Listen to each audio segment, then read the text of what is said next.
ไทยมีความผิดหวังนะครับในท่าทีจากผู้แทนการค้าสหรัฐบาทបងប្អូនពេលនេះគឺថៃបានផ្អាកក៏ចរចាពាក្យពួនទៅនឹងប៉ុនបាទបន្ទាប់ពីអាមេរិកនឹងធ្វើ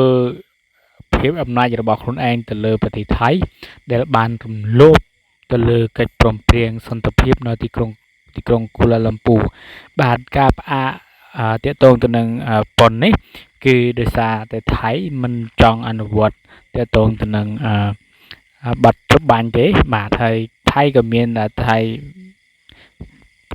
ខកចិត្តមែនទែនចំពោះសហរដ្ឋអាមេរិកដែលផ្អាកកិច្ចចរចាទាក់ទងនឹងប៉ុនគួយបាទគឺកត្តាសេដ្ឋកិច្ចនេះគឺខ្លាំងមែនទែនបងប្អូនត្រាំដាក់ទៅមានប្រសិទ្ធភាពបាទដាក់ទៅគឺធ្វើឲ្យថៃនេះគឺញញើតតែម្ដងបងប្អូនអញ្ចឹងភាសាអ្នកមានលុយបាទដាក់ទៅគឺធ្វើឲ្យថៃហ្នឹងគឺក្តោបស្លឹកត្រចៀកយកតែមែនទែនតែម្ដងបាទនេះគឺសហរដ្ឋអាមេរិកគឺបែកការចរចាហើយបាទពាក់ព័ន្ធនឹងប៉ុនគួយបាទតើតែអញ្ចឹងបាន